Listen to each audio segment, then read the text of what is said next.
This is Chuck Curry with Audio One. On the line today, we have a really special guest. I got actor, director, producer, and now add podcaster to his resume, Tony Goldwyn.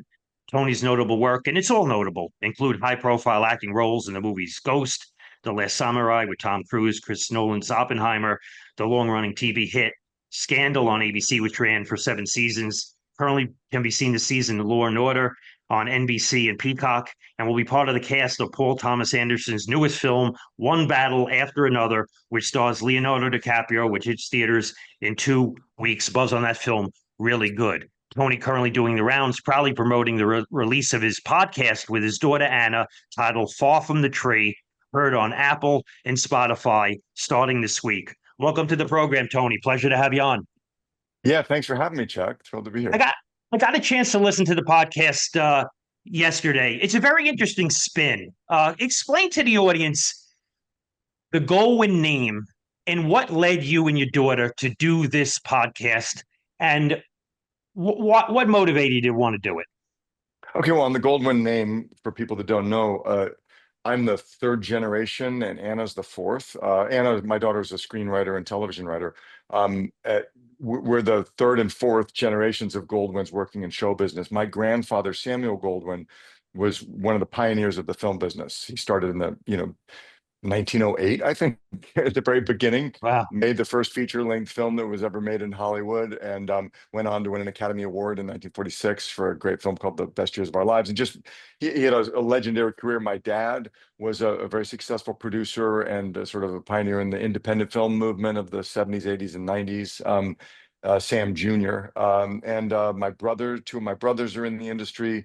And my wife is a very successful production designer, which means she designs scenery for movies. And but my wife Jane. So this is really the family industry. And Ann and I got the fact that my kids have gone into it. It's a very important part of mine and Anna's relationship, and it's something that we really a passion that we share, and we dialogue a lot about it. And it's a very intimate thing. And we got interested in this whole conversation that's been of recent years, sort of nepo baby, which is kind of a negative thing. And I feel very lucky to be part of a legacy and to be able to share my work with my kids in a way that we talk about a lot.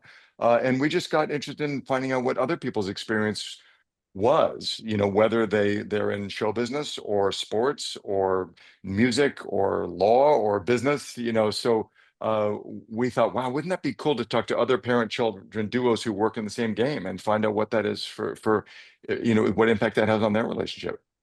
It's interesting. I was watching a brief interview that you did, and you did a quote that I found pretty profound. You said, when you started in the industry, the goal was not to be on the cover of People magazine at 25 years old. It was to do established, meaningful work in your 50s. I feel you certainly achieved it, but why did you make that statement? And what does that statement mean in reflection?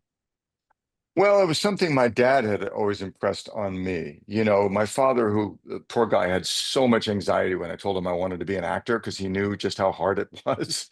But one of the things he said to me was like, look, if you're going to do this, it's not about, this is a survivor's game. And one thing I really you know, that I learned through osmosis and through advice that he gave me was understanding that it wasn't about being the hot guy right out of the gate.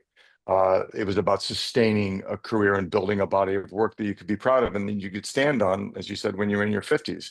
So that was always my goal. And I felt so grateful to understand that because I think in everything, but if you're ambitious, you want to succeed. We're all impatient, and there were a lot of people who started out when I was in my 20s who came out of the gate a lot faster than me and were hot when I was still struggling. And because I had that advice as I sort of surpassed people when I got into my 30s and 40s, and the fact that my friends now who are still doing it, we're like, wow, we're still here, we're still doing it. It's a very joyous thing to still be in the game and have success. Now I'm in my 60s, and still doing what I love to do.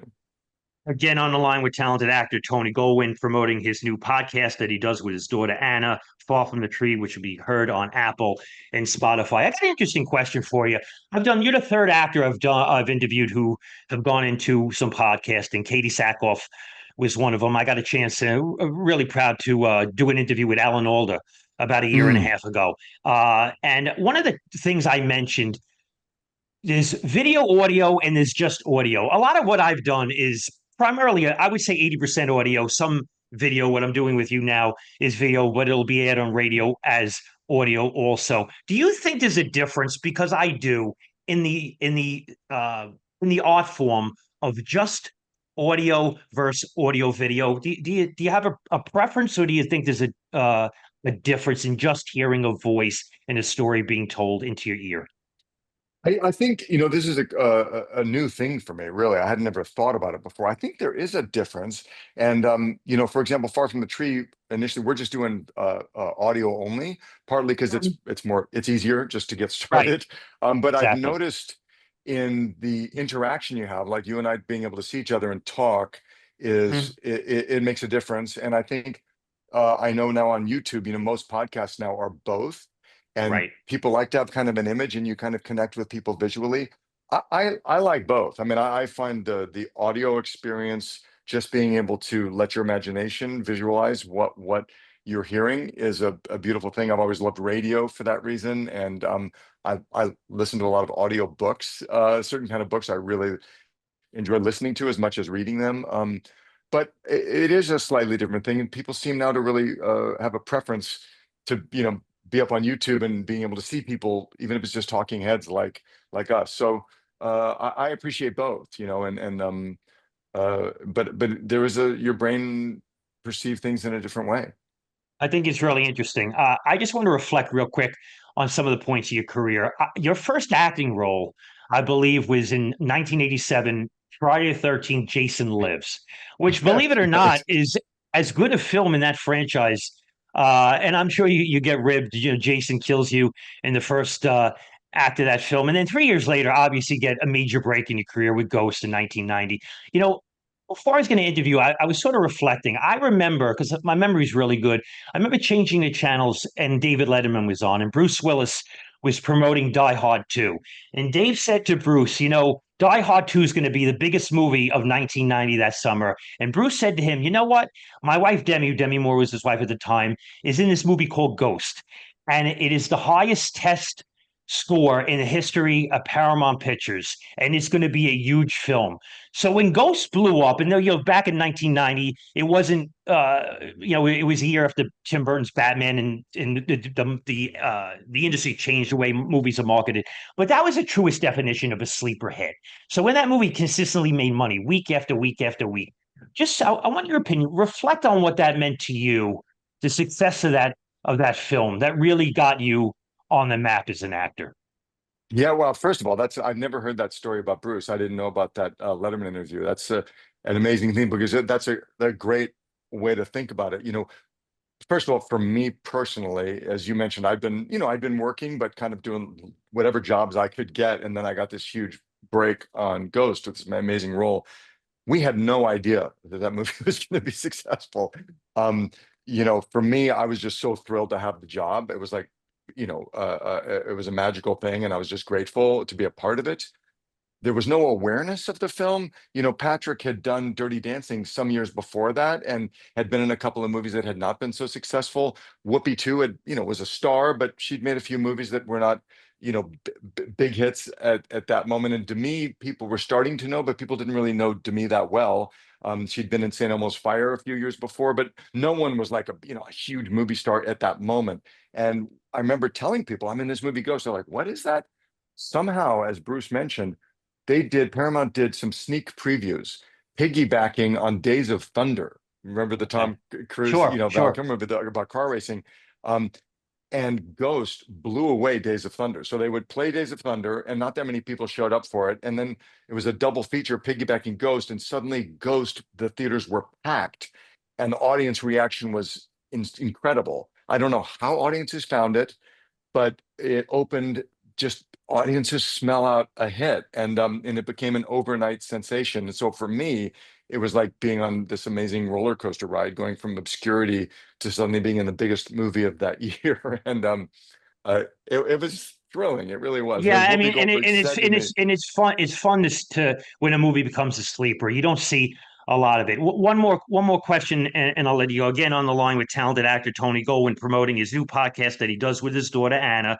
one episode a week released on Apple and Spotify, Far from the Tree. I want to get your reflection on this. You were in Scandal. It had a 7 year run, very popular. Millions of people watch that show, huge fan base. You know, an article popped up on my social media feed a few weeks ago that I found interesting. It was Andy Griffith show ended in 1968, right? And it said that when the show ended, he had a very strong bond with the cast, Ron Howard, Don Knotts. And when the show ended, he and found out the show was not going to come back. He didn't go into his dressing room and he walked out of the building and he never came back to the set or the dressing room. I'm just curious, as an actor, a creative person like yourself, because you've acted, you directed. By the way, the movie you did a few years ago, Ezra, I thought you did a really good job. Got a great Oh, performance thank out you. of Bobby Cannavale. Good work. When Andy walked out of the dressing room, never came back. He sent somebody in for his belongings about a week later. When Scandal ended, what is that like emotionally for you as an actor to be close knit with a cast, knowing you did something that millions of people adored, and now it ends? You how do you absorb that? Well, it was with Scandal, it was bittersweet. I mean, we had a beautiful experience together. I knew, Shonda Rhimes ended that show with a lot of intentionality. It could have gone on, and she said, "No, the Right, story right. is done." She gave Mhm. us a year's notice. I'm gonna end it. So we were kind of prepared. So it was kind of like graduating from high school with all your best friends. Right, That right. beautiful experience came to an end, and we were all experienced enough to not grieve about it. But it was hard, and we've all stayed very, very close. We see each other all the time, more than any other job I've ever done. So the family has kind of stayed tight, but it was bittersweet. Again, you're part of a beautiful thing. We had this amazing experience and we're so grateful for it, but it was sad to see it end. Yeah. The podcast is Far from the Tree. Tony Goldwyn. Pleasure to speak to you. I like your podcast very much. Best of luck. Thank you, Chuck. You Appreciate got it. it. Thanks. Great Thanks. talking to you. Bye. Bye bye.